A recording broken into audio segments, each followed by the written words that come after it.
This video is brought to you by patreon.com/worsttake. Get access to exclusive live streams and Discord servers, on-screen shoutouts, and early access to some videos when you join now. Help make sure that we can continue to make content like this by supporting the Patreon. Links are in the description down below. Every year a draft happens, and every year we got to talk about winners and losers of the NFL draft. There's one team in particular I want to talk about, and that's the team that has the NFL community split. Did the Texans do something smart, or did they do something stupid? What do you think?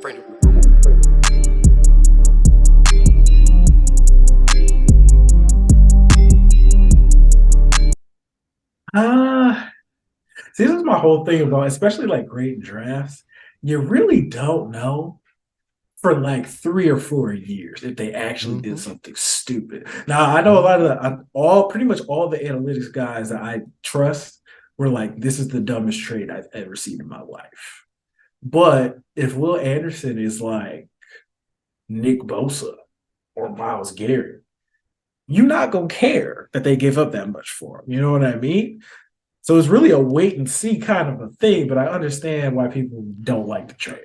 Look, the analytics community tends to overreact about these things because, like, sometimes it's hard for them to see the whole picture of this. But the idea that, like, people are going to be furious about a draft pick is kind of one of those things where it's like you have to understand the context of these things. One, I think one of the biggest pieces of context is if you draft a good player, you really don't care what happened in that round. Right? Like, perfect example, the Browns drafted Myles Garrett in 2017, and Pat Mahomes was in that draft. They drafted Myles Garrett #1 overall. Nobody cares. Nobody really cares about that, right? Because you got Myles Garrett. You get a good player, people tend not to care. And people have been saying, oh, well, you know, Will Anderson has to be a Hall of Fame level player in order for this trade to work out. No. He just has to be really good. Right? Like, he can't be Bradley Chubb in this trade workout. But if he's a perennial Pro Bowler or even a couple time all pro team, yeah, I mean, that worked out. Nobody's going to care. Nobody's going to care at all. I mean, also, like, you can't forget the context. Like, CJ Stroud, him back to back, that's not a coincidence that they had those two picks right there, right? Will Anderson didn't slide like to 7 or 8, and then they finally decided to pull the trigger. They saw those two as a package. Hey, I could get Will Anderson. I could get CJ Stroud. I can get who I think's the best player and whatever quarterback prospect that is left. And that's what we're going to gamble on. And if you look at it like that, that trade makes a lot more sense. And, you know, I think sometimes if you get too binary about it, too much into the ones and zeros of it, you can ignore that context and act like that's not there. But it's very human of it. Like, if you are drafting at 2 and you know that you have a trade for 3 that you could pull out, okay, I'll take the quarterback. You know, that makes it a lot easier to take the quarterback because you're thinking, I can still get Will Anderson because you're going to make a trade to get back into the top 5. So it allows you to get both. Whereas you didn't think you didn't have that opportunity to get another pick. Maybe you don't take CJ Stroud there. Maybe you play it safe and just take Will Anderson. Right. So it allowed them to do something a little bit more creative. It has to work. Right. If it doesn't work, it's going to be stupid. If it does work, you got your franchise quarterback and a franchise cornerstone on the defensive side of the ball, all in one pick. And what have we been complaining about in Cleveland? The fact that in 2017, we could have drafted Deshaun Watson and Myles Garrett and refused to do it. Right. Like, did not do it. One of the most frustrating. They traded out of that pick for Jabril Peppers and David Njoku? No, just Jabril Peppers. And I think they got a pick next year, and I think that might have turned into Denzel Ward.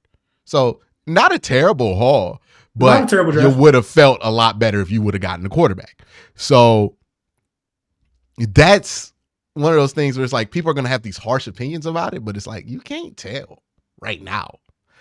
Like, you can't have that strong of an opinion on it right now. My only pushback on that is this. Personally, if I was the Texans, I would have much rather have gave up the Browns pick than our pick. Oh, I'm sure they would have.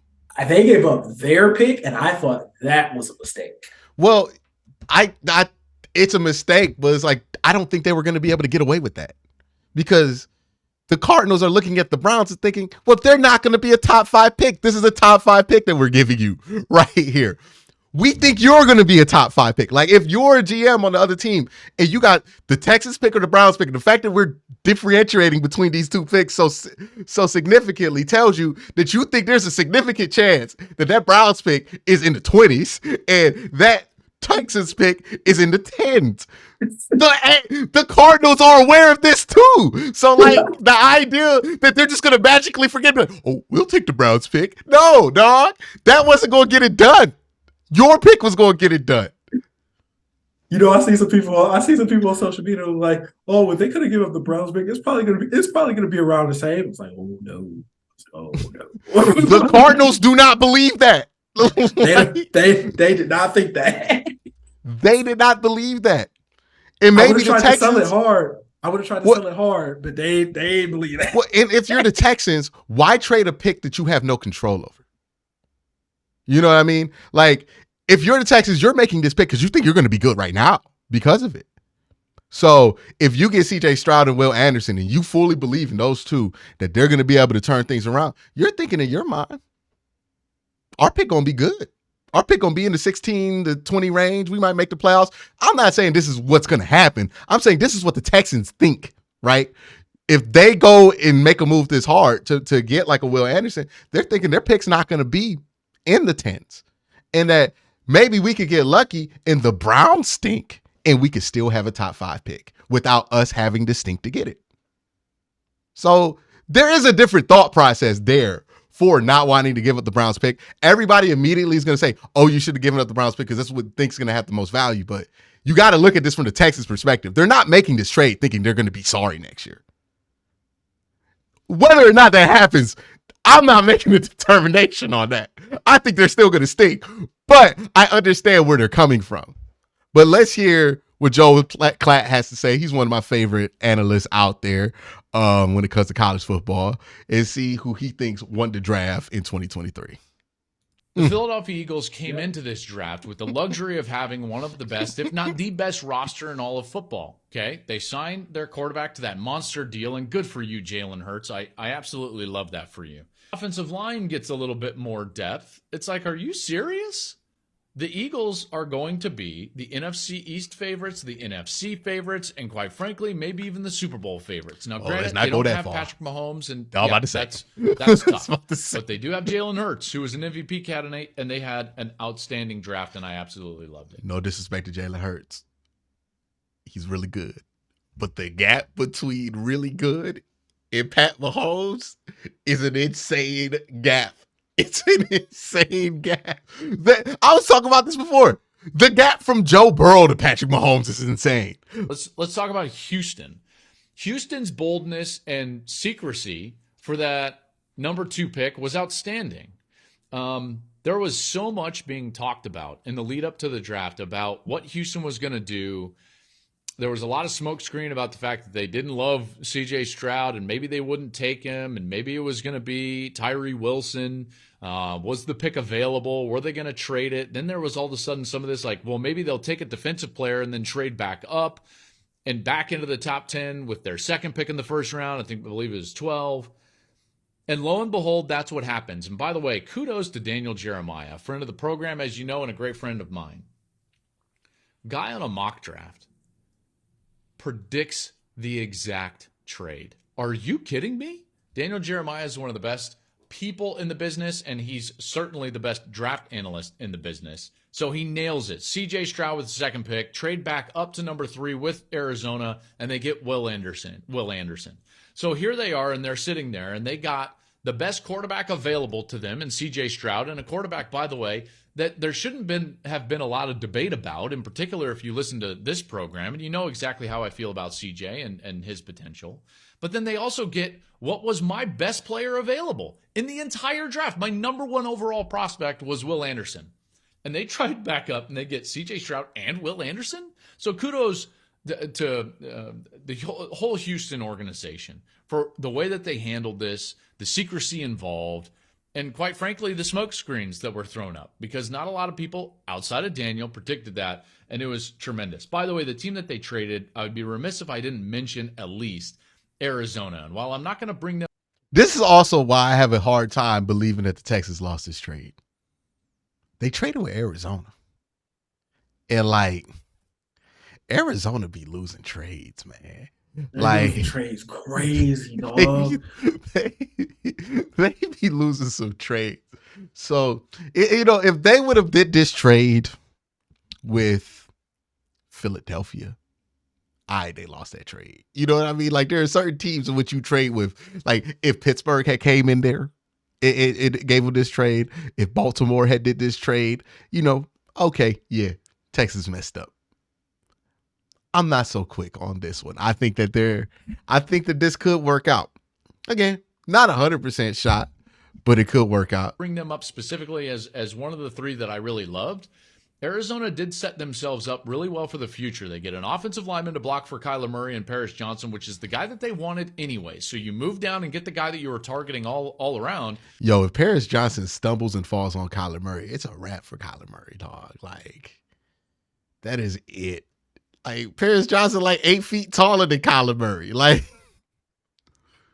imagine they would have drafted DeJuan Jones. That's what I was just thinking about that, man. Like, you imagine if they had DeJuan Jones's arms are longer than Kyler Murray.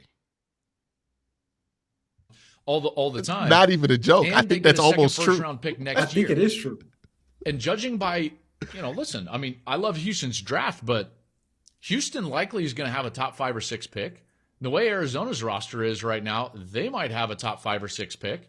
So you might be staring at a scenario in which the Arizona Cardinals are going to get to take 2 of my top 4 players in my list that I'm going to give you. You're not hearing what I'm hearing. You're Cardinals, and you got the chance, and Caleb Williams. Oh, you take him. You take him. You got it. Even though you got Kyler signed all that money, you take him. You take him and you trade Kyler.